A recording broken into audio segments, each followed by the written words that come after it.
Hey, I'm Ben Silverio. I'm Tabitha Burch. I'm Warwick Johnson. And I'm Ansel Burch. And it's Time to party! We are not doctors. We don't give medical advice. Please drink responsibly. No, you can't. Yeah! What's up, Bubs? Woo! What is it is Bubs? Like, what? Does that sound Bubs. right? I don't think I've ever heard him pluralize it. No, I think he it's only just ever bub. refers to one person as bub. Yeah. Bub. Yeah. So it's like the royal bub. Yeah. Yeah. Gotcha. Bub. It's like y'all, you know. It's like there's y'all. yeah. So I can use bub interchangeably with y'all now? Yes. I think so. That's canon? You have my authority. Do we know that it's not like geese? So maybe it's like bee. he is Canadian. Maybe that's how Canadian. it works. Party Yeah, people, welcome to Time to Party, where we're here. we're doing stuff. It's fun. We're Doing stuff. it's a very special episode. It is a very special episode of Time to Party this month. Episodes, Bub. Mhm. Bub.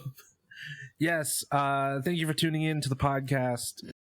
The last 2 months have been amazing. We've had such great feedback about our episodes featuring Coherence director James Ward Burkett and the Greatest Hits director Ned Benson. In fact, friend of the show and amazing Chicago critic Don Shanahan sent me the Greatest Hits soundtrack on vinyl after he listened to that interview. Amazing. That's so cool. It's really awesome. Really? Yeah, I was listening to it last night. It's super cool. I'm glad to have a working record player again, which finally.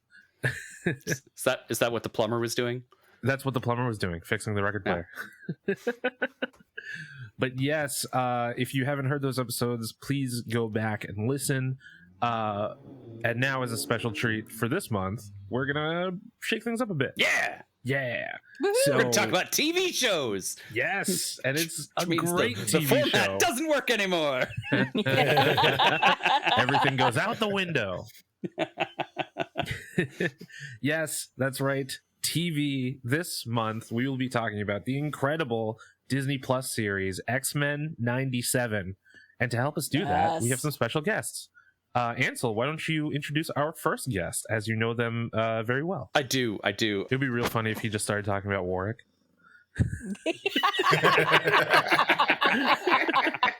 He's my favorite bald man in this Zoom call. Our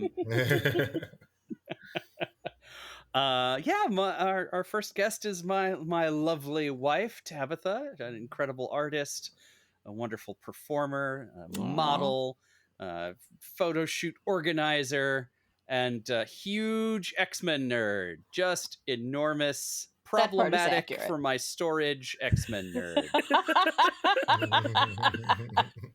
Is everything behind you just X-Men stuff, Ansel? All these boxes are just X-Men shit. Just X-Men stuff. Oh, God. Nice. And in addition to Tabitha, we have incredible comic book writer, grad school graduate. Other things writer. That's true. He does write other things. Novelist. Master of English. Yes. Master of English. My former roommate. We have Warwick Johnson. Woohoo! What is up? Yeah. Warwick, Tabitha, thank you for joining us this month. We're very excited to have you. I'm excited to be here and to talk about nerddom in a safe space where everybody understands.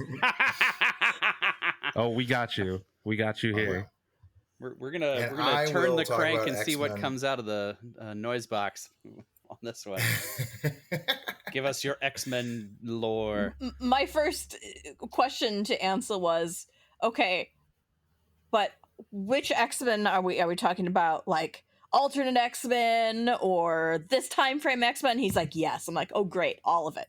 Mm-hmm. Awesome. Oh yes. In the next episode, we are gonna just let that fly. Yes.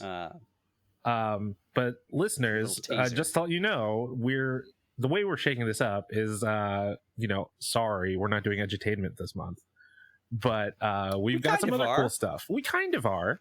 We're going to edutain you about fictional characters who are wildly inconsistent from one thing to the next. Sometimes. Comics-tainment.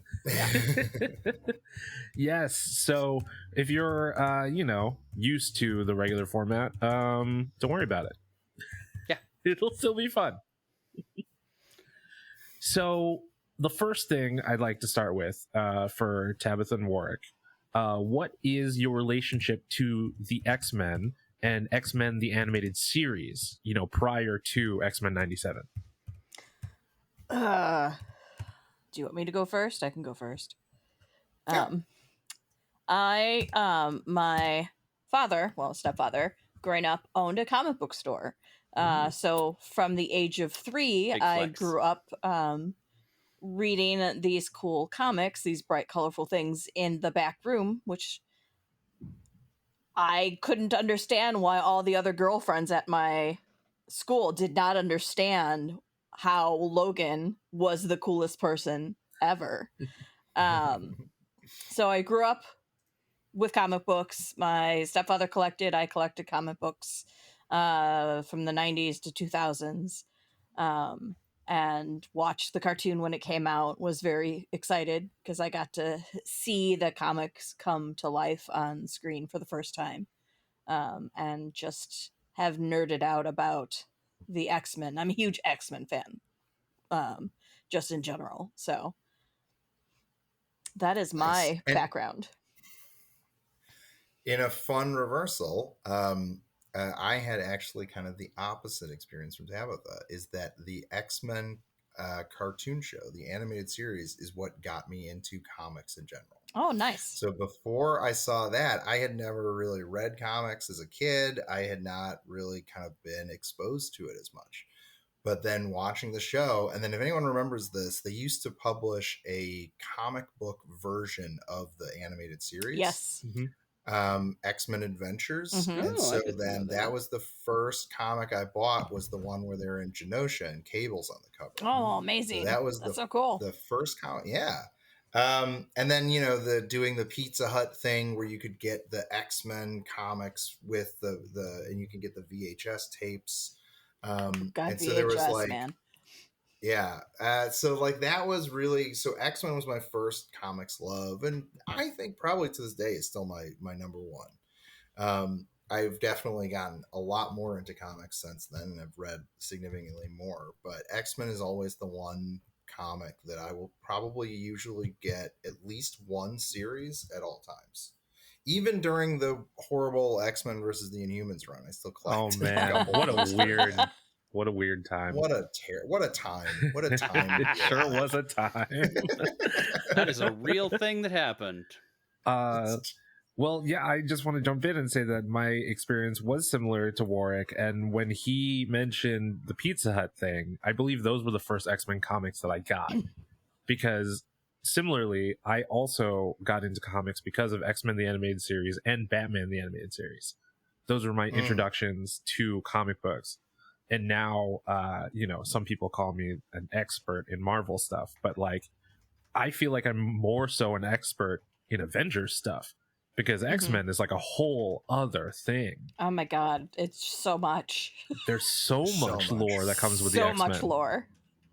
Ansel, how about you? What was your relationship to the X-Men? I'm kind of like Warwick. I was turned on to the X-Men as a kid in Oregon when the animated series came out, and I remember watching it with my little friends either before or after we played Nintendo. That was that phase of childhood is when I got into the X-Men through the cartoon.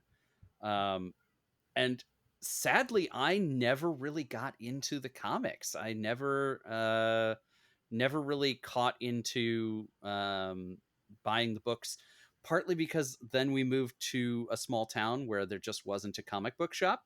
So I just didn't have access for a long time. I know. That's so sad. It's truly cut off from all culture that is relevant. So yeah, my comic book specific experience starts relatively late. I want to say I was like 25 when I bought my second comic book ever. Wow. And I collected all of the Captain Britain comics from that point onwards. So I have like a that tracks. tangential X-Men Okay. connection through that. Still counts. He was an Excalibur. I mean, It's true. Exactly. Still counts. And Yeah. his sister is Psylocke. Mm-hmm. Yep. Kinda. Did you read the? No, Now she she's is. Captain She is. Britain. And now she's Captain yeah. Britain. Did you read the Kieran Gillen stuff with Excalibur and all them? I think so. Yeah, I think I was still reading then. Warwick, didn't that come out while we were living together, or was that like slightly before? one? No. Kieran Gillen Which one? Of Excalibur. Excalibur. He was doing like all the British stuff. that I think he was doing Sword also. That was before. Yeah, because I think when we were living together was right around when Krakoa started. Oh, that's right. So that would have been like 2015-ish. And then he did Sword too as part of that. Then no, I'm behind that one then. I haven't read that one yet. Yes. But you are familiar with Die, right? Since I lent you those trades. I think I still have your trades of Die. They were very good. Yeah. So I knew that you would like that book specifically, but Kieran, the writer of that, also did this stuff. Right. So I think you'd like it a lot. And his run on Uncanny X-Men was really good as well. We're gonna get into it later. I mean, but I Kieran think Gillen that has proven himself time and time again. So yeah, I'm not shocked.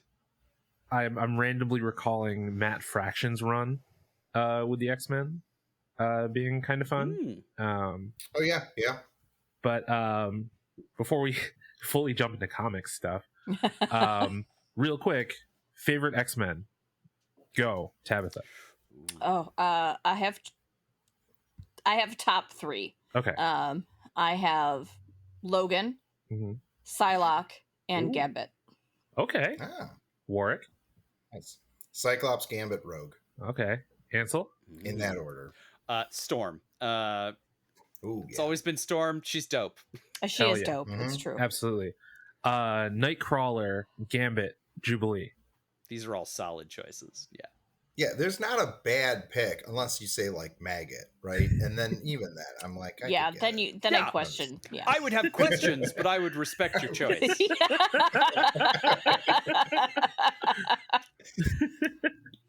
Weird call. Please say more. Yes.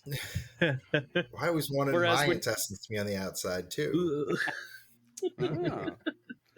But yeah, if you start off with Nightcrawler, everybody's like, yeah, no, I get that. Okay. No further questions. Him in the cartoon, using his hands and his tail to sword fight. It was like, So yes. Oh. So good. You know what? Let's jump right into it then. I was going to bring that up as one of my highlights of the season for X-Men so 97. That whole seeing Nightcrawler just be a badass was so fun. Mm-hmm. Yeah. What were some other highlights of this season for you?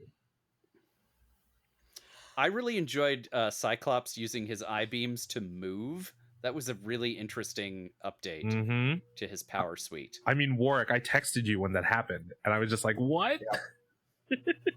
Well, and it makes sense, right? Because a lot of Cyclops's beams are force, right? Yeah. It's just energy. They're not heat. So he would be able to do that, as opposed to like starting a barbecue grill with his optic beams. I don't think we've ever seen them have any backwards pressure.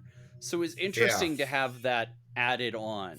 Because previously, it only affected things forward. It was also nice to see Scott not depicted as a, I don't know. Douche? You can say douche. Yeah, a douche. Tool? Like, I really liked, I'm like, no, this is clearly someone who would lead the X-Men. It's like, Logan kind of respects him, kind of. Like, I can see why he would. Like, the way they wrote him for X-Men 97, I truly appreciated. My big highlight was the Genosha episode. Yeah, like I thought definitely that episode, start to finish, was just terrific. I loved it. And even though it's gonna sound weird, I kind of guessed what was going to happen at the end of that episode, Mhm. I was like, this seems like it's setting up for them to do the E for extinction. Mm-hmm. I still thought that the way they did it was so good that I thought it was terrific. They showed so much restraint around that I did not think they were going to. Yeah. Like that episode made me cry. I'm like, I'm watching an X-Men cartoon and I am crying. Thanks, Rogue. You know, since I did mention Jubilee as one of my favorites, I do have to say that I really loved that Mojo episode. Yes, that was so much fun. That was It fun. was so much fun, and the fact that the original actress for Jubilee came back to voice the older Jubilee was kind of fun. Mm-hmm. Because Who is a character from the comics? Which, yes. So her name was Alison Court, and she, when approached to reprise the role of Jubilee, was just like, maybe we should get an Asian American performer to do this. And so Holly Choi stepped in, which is amazing. Mhm. I love that so much. So the fact that they could find other roles for the original voice actors, you know, in so many other ways, which is, it was great. But, you know, seeing Roberto and Jubilee get closer in that episode, and Mojo is always insane. I always crazy. love seeing Mojo. He's just such a bizarre character that it just, I don't know. I have a weird affinity for Mojo. There's something about the X-Men that I always go, well, they wouldn't ever do that in the cartoon. And then there it is. There it is. And yet, I know Mojo shouldn't have been a surprise. He was in the old one, but still, like, the amount of different storylines they hit in the season was just, it's like, how are they getting this done in an episode, but it still makes sense? But it took like 20 comics to get through the story, but they did it in a half an hour. Right. Yeah, they're just speed running the whole canon. Yeah. So another speaking of, another highlight I think is the way they did Bastion in the show. Yes. Because I recently reread the Operation Zero Tolerance after the show aired, and man, the way they did it in the animated series is so much better. Like, it made them an actual threat, whereas they're not really as much of a threat in the comics. I enjoyed just getting more Storm background storyline. Her with the mohawk has always been my favorite look of hers, hands down. So to see that version of Storm for a while was great. That was always my favorite. Like, her just having to rely on not her powers. I did enjoy. And just her being a badass without her powers anyway. Yeah. Like, that episode, or her whole arc firmly established her as like an Omega level mutant. Yeah. Which they didn't really do before. Like, they have always established that she's a great leader and like she's a great character, but like, she'll fuck people up. Yeah. I did touch on the voice cast, and so many of the original people came back to reprise their roles. But there were some replacements that I feel like were seamless. Like, for example, what's his name? AJ Locascio? I'm probably butchering that. But he played Gambit, and he wasn't the original Gambit. And it's like, oh, I wouldn't have known. Yeah, I didn't realize that wasn't the original. Yeah, I thought it was the original. I think for the first two-parter premiere. I was today years old when I learned that it wasn't the original. Yeah, the original Gambit actually played someone else in the show. I was looking at it earlier. Now I want to bring it back. It was... Where is he? Yeah, Chris Potter plays someone else in the show, but he was the original voice of Gambit. What the hell? Okay. But like Jennifer Hale, who played Jean Grey, voiced the character in Wolverine and the X-Men. And the original performer, Catherine Disher, played Dr. Valerie Cooper from the UN instead. So it's like, it's cool that they still got to include all of the original people, like Morph's original actor, but like, obviously, we couldn't get Professor X and Magneto back because they passed away, unfortunately. Yeah. So Well, same with Cyclops too. Yeah. Yeah, I was gonna say Cyclops is. Yeah. Oh, But- I was actually reading about Cyclops. The performer Ray Chase had never seen the original, had never heard the performance until he got cast in the role, and then like he watched it all and listened to interviews with the original actor. I'm just like, your voice is spot on. I don't know how. Yeah. hmm Casting director was like, that guy already sounds like him. Get him. Yeah. You talked about it a little bit, but I thought Holly, I think, was really kind of the standout as Jubilee. I'm always on the fence, especially when voice actors get replaced for other reasons, like what's going on with Rick and Morty, for example. Yes. And so they just got someone that kind of sounds like them. I'm not as big a fan of that. I actually prefer it where you bring someone in and let them just make the role do their own. themselves. Yeah. I thought that like her version of Jubilee was kind of unique and distinct, but it still sounded like what Jubilee would sound like. Yeah. And so I think that's my favorite of the new cast because of that. I really liked JP Carla as Morph. Ron Rubin played the role of, originally, and he voiced President Kelly in the show. But this version of Morph had so much more nuance that I think JP captured really well. Not that Ron Rubin wouldn't have, but like it just seemed like a more authentic performance in '97 because there's a lot going on with Morph here. Oh, so much. Yeah. Like how he blatantly Morph loves was such a throwaway in the Wolverine. original. Oh, yeah. Well, in the seamless way they included they/them pronouns for Morph.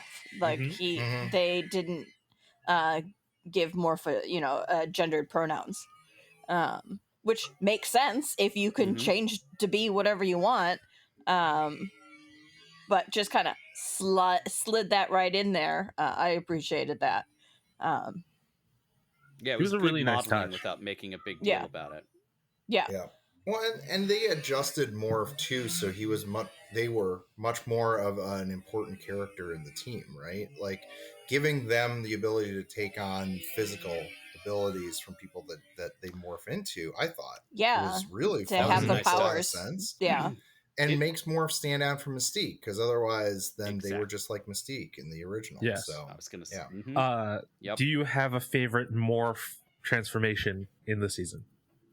Psylocke, of course. That was a good one. I mean, just for the sake of having Psylocke in the show. Yeah. I want her in the show. I thought that Morph turning into the Hulk was super interesting. That was mine too. That's such a huge amount of power to suddenly have, and also we got Morph out, which was a nice little, I don't know, it's like, hey, play on the catchphrase of the guy you're turning into. That makes sense.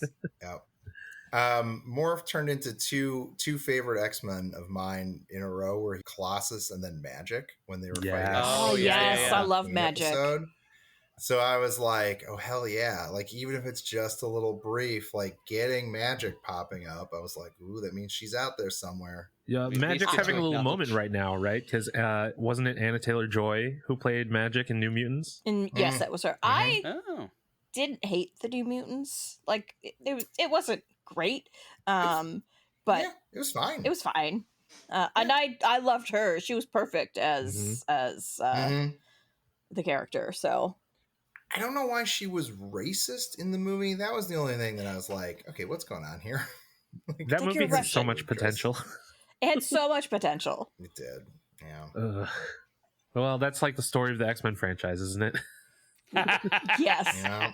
Or the X-Men movie franchise, to be specific. Yes, the movie franchise. Yeah. But usually they have to bring the Phoenix up to ruin their movies. I was going to say, how do you ruin the Phoenix saga? Twice.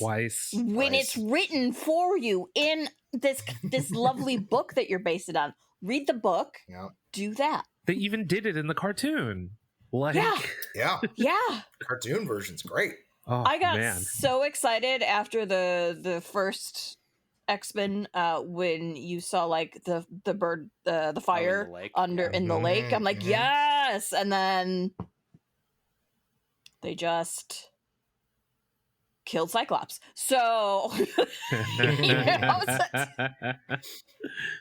Hey, like, he wanted to go get cucked by Superman, so they had to write him out Yeah. real quickly, I guess. So really, it's Superman's fault that the X-Men movies were so bad. Yep.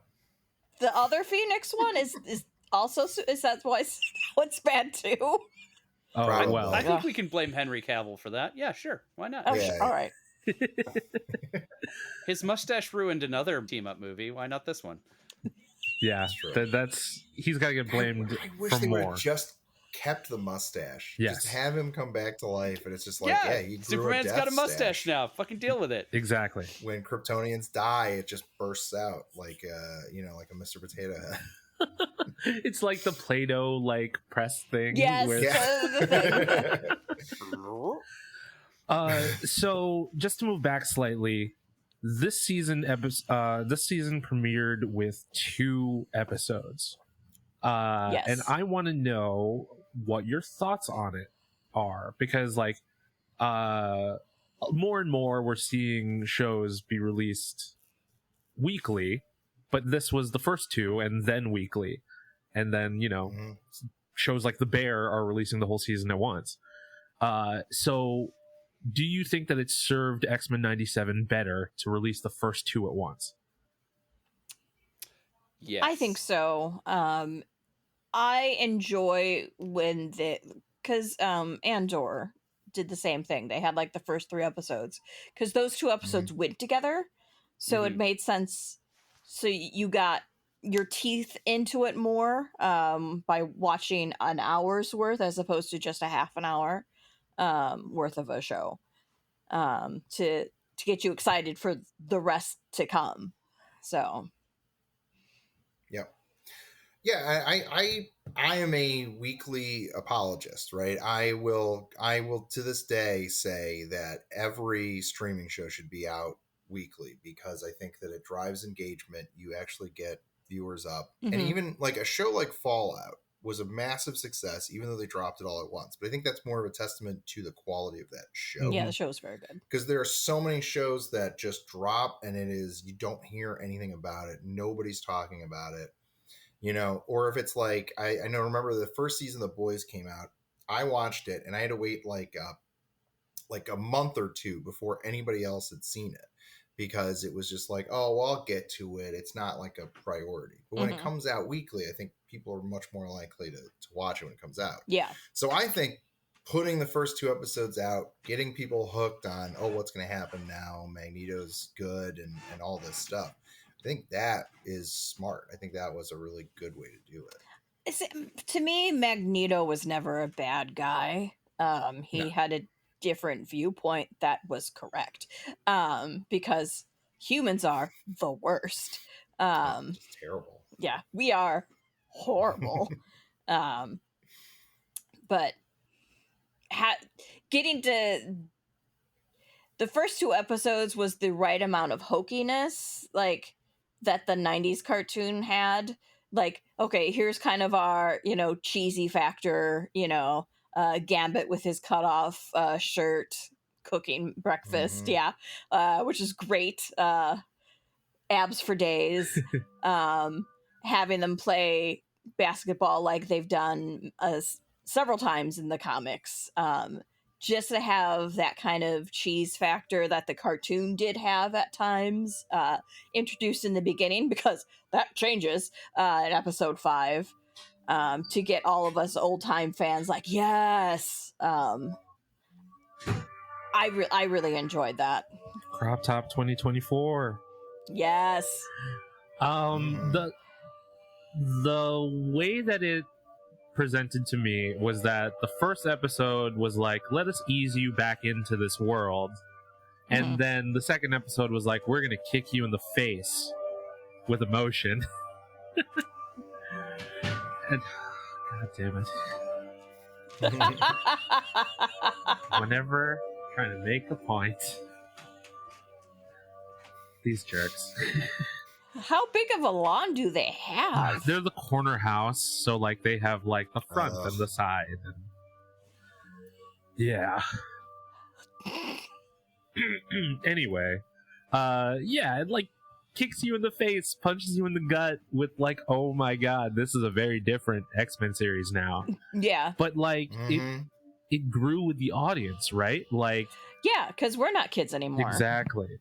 And I feel like when I was younger, I definitely related to Charles Xavier's message more. And now that I'm an adult, allegedly, I feel like I'm siding more with Magneto, just because, you know, I'm seeing how the world is changing and things like that, you know? And it's Definitely. just with everything going on in the world right now, it's just like, fuck, Magneto is right. Yeah. Yes. Jesus. Yeah, like I don't want to bring. Man's making some points. Like I don't want to bring the room down or anything, but you know, we all know what's going on in the news, and Magneto would be so disappointed. I mean, he would say, Put that "Look, on a t-shirt. I was right." I mean, how many times have I tried to tell you? So, speaking of Magneto, how about his arc throughout the season? Because that was such a giant talking point for everyone, you know, when those episodes were coming out. Yeah, they really took some big swings on this one. And I think it really paid off. When he brought the UN up basically in space and gave that speech, it's like he might kill them, you know. It's like, is he going to kill them? Are they going to go this dark? I mean, we found out later that yes, they'll go that dark, but like everything he said makes sense. Like, once again though, it's the like the way he said it is great, and I'm like, yeah man, but your point would be a lot better if you weren't dangling these people 30,000 feet in the air. I mean, just like, it's the execution that really I did enjoy his arc, and it made me sad because he even's like, you know, enough. You know, it's like he tried his best to be Charles, I think, in a way, because Charles gave him this responsibility, and he realized, you know, look, I tried it Charles's way, you know, and we still, you know, I watched this child die in front of me. Poor Leech. Leech. And it would be anyone's breaking point, honestly. I don't know.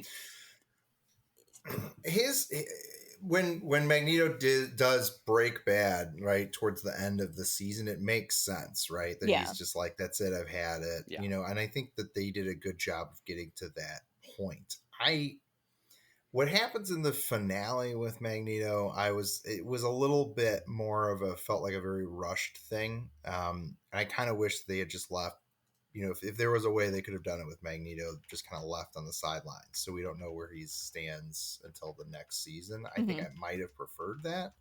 But it's a minor complaint because everything up to it and everything in the finale was great. So, I mean, and I mean, considering, and we'll talk about this in the next episode, considering what they're probably going to be going with, there is a chance that Xavier went in there and meddled with his brain, you know, and that's going to cause some problems maybe down the road. So, I mean, that could also be part of it too.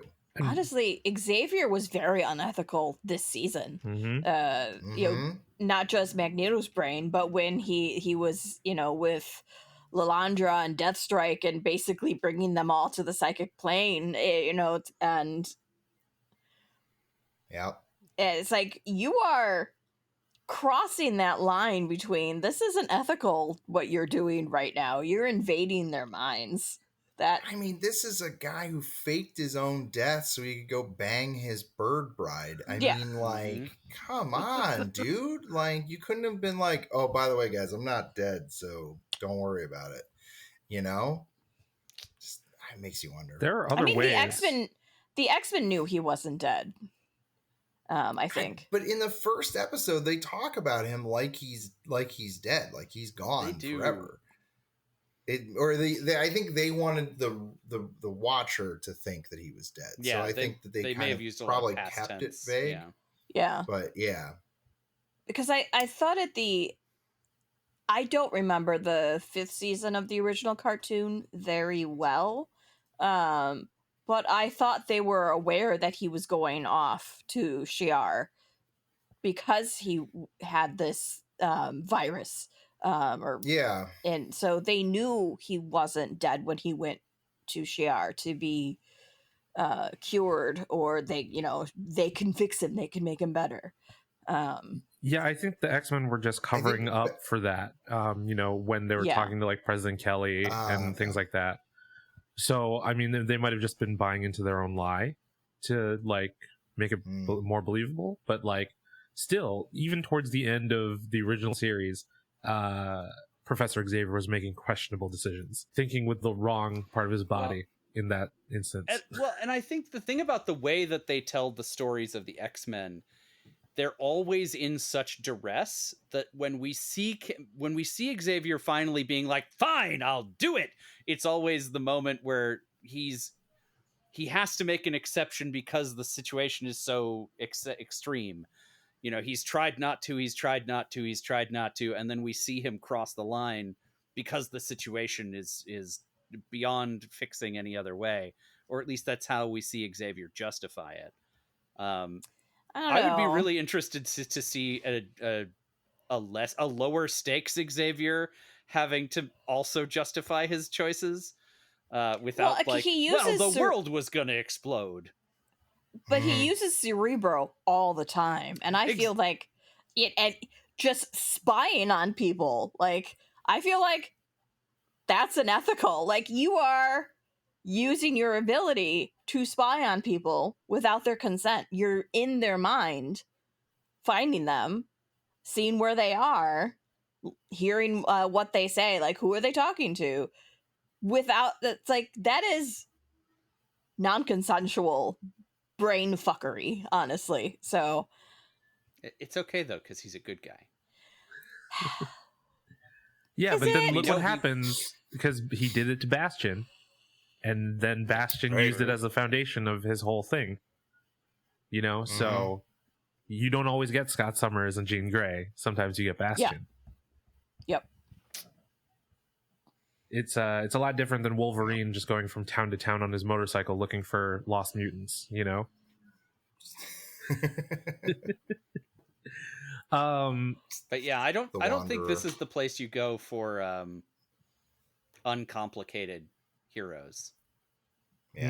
Yeah, no. I mean, speaking of Rogue, by the end of it, oh my god, yes, huge arc for Rogue in this.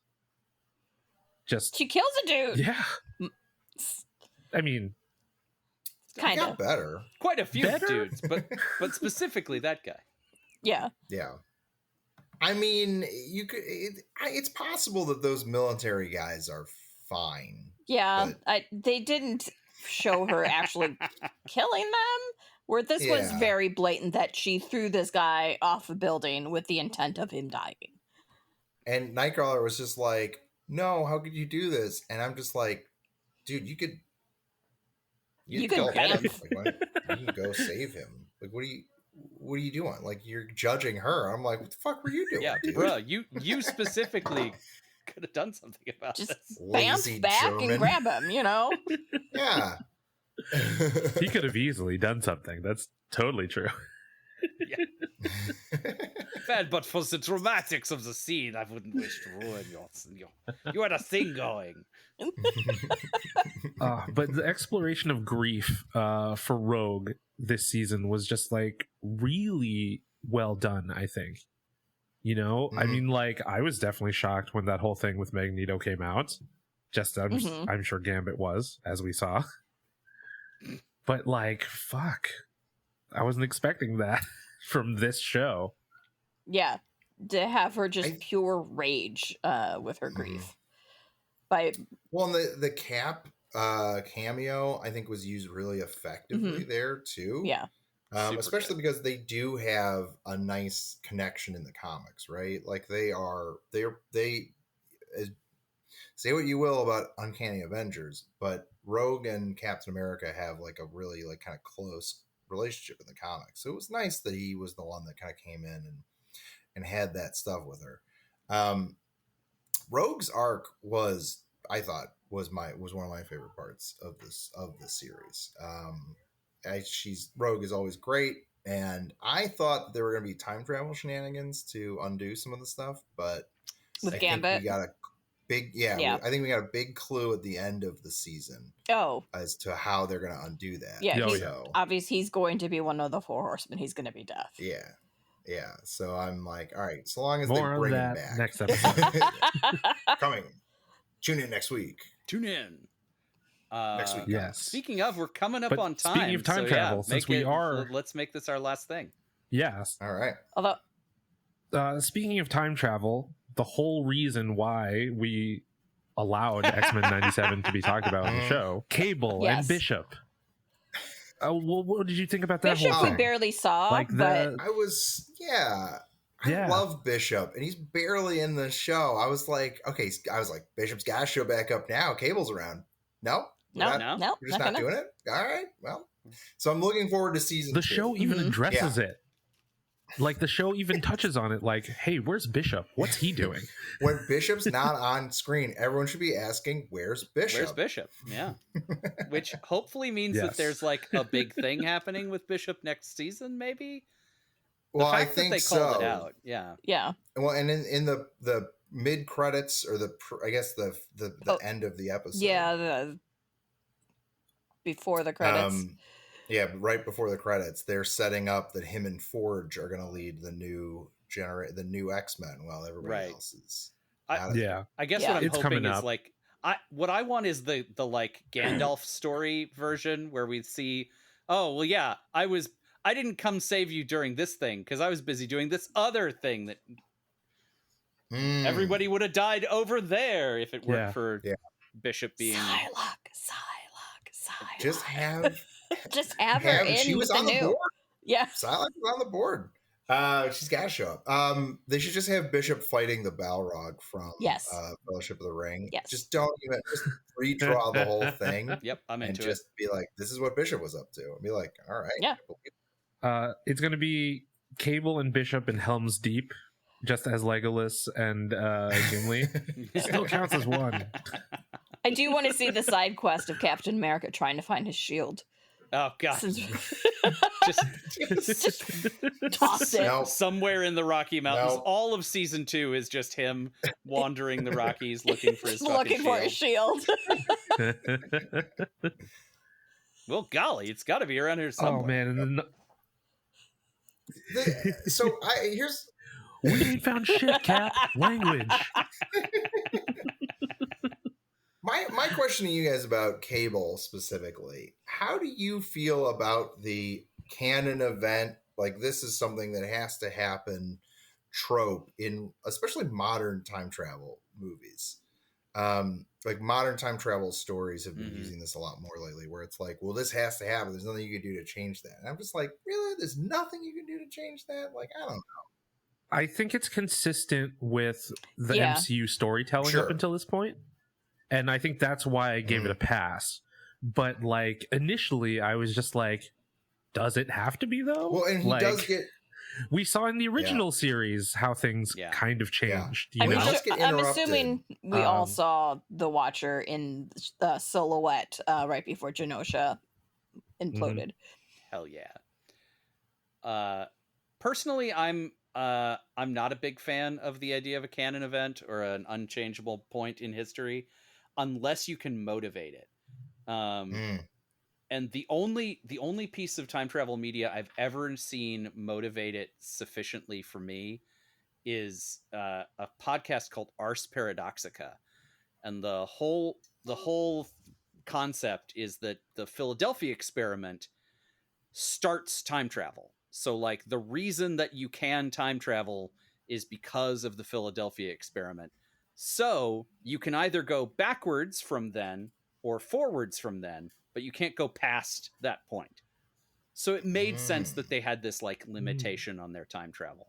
Yeah.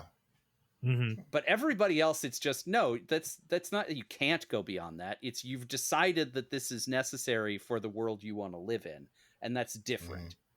And you should say that. That's a much more interesting motivation for your character to say, yeah, I could change this point in history, but if I do, all these other things happen. Or the world that I come back to won't be the one that I left. That's a different thing. That Cable has tried to fix it 200 times and has seen it. That was just like, what does that do to your mental health? I mean, well, and it's one of those things. The event itself was believable enough because it was Cable's just a guy with a gun, really, in the show. Like he doesn't have the vast telekinetic powers that he does in the comics. So you could believe that he can't change that battle. Like he's not going to be enough really to save everybody. Like I'm like, okay, I get that. You know? Gave it the old college try, and it just wasn't enough. Yeah. Although we did get to see him use his psychic ability against Jean.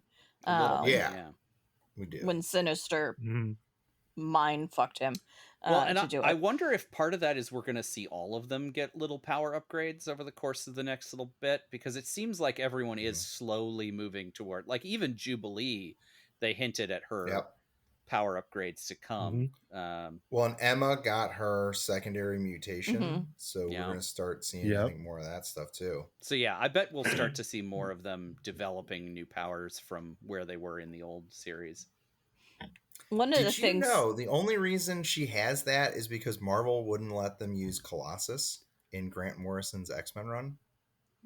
Weird. Yeah. What? So Grant Morrison's original pitch had Colossus on the team, and they were like, no. And he was like, okay, I'll take Emma Frost and give her diamond skin. And so now she just fills the Colossus role that he had written for like some stuff. Yeah.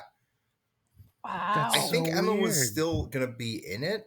And so I think it was just, it wasn't like she only got added because he couldn't use Colossus, but yeah. That's so interesting. I wonder what he would have done with Colossus differently had he probably wouldn't have had him fuck Cyclops, but you never know. Maybe. Who knows? You never know with him.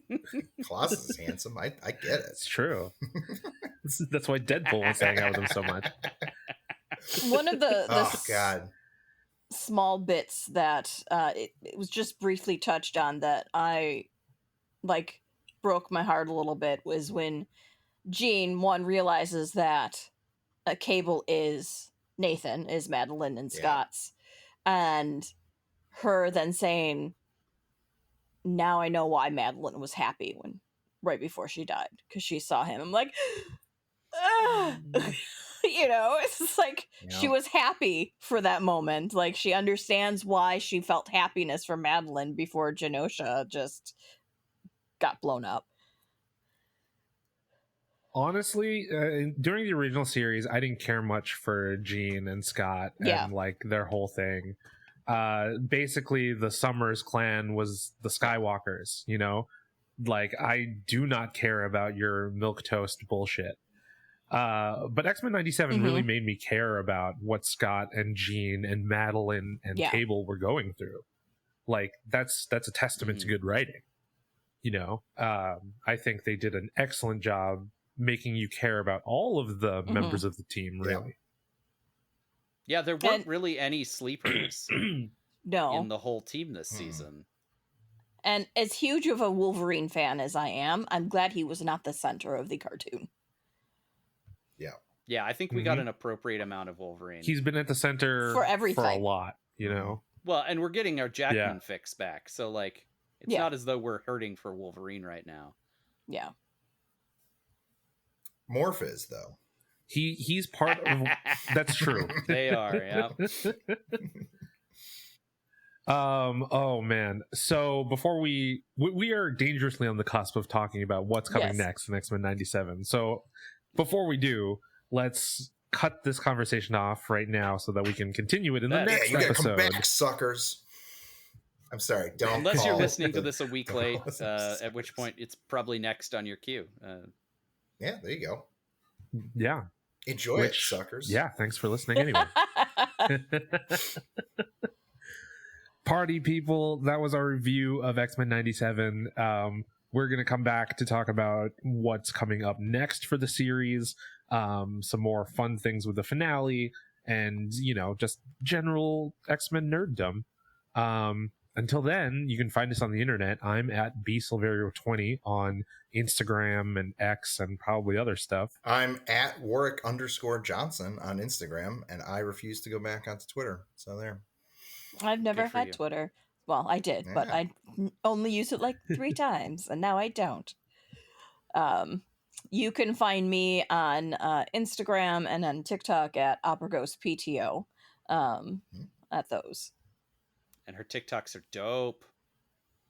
Yeah, they're okay. Thanks. Second that. And you can find me at The Indecisionist or you can find me at The Indecisionist on all of the properties that matter.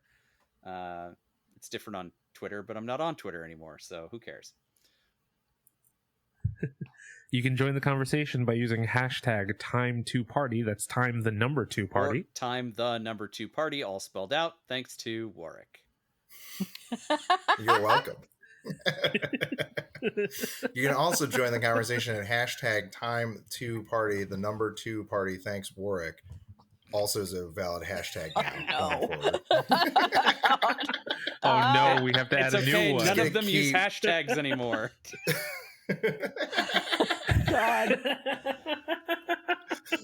Are we gonna have to change the outro for the show now? As far as I can tell, hashtags are just a gag for everyone, including the social media platforms. Yeah, I think it's all just an elaborate rib on us. I don't think they ever actually did anything. They very well made my TikToks prove that, I feel. So. Party people, while you are mourning the loss of hashtags, maybe, just remember, we're going to be talking more X-Men next week. Please come back. And before you do, just be excellent to each other. And party on, dudes! I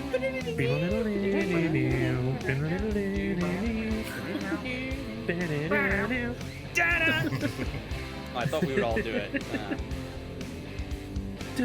Never skip intro. Okay. Just don't. Oh. No, never. Never.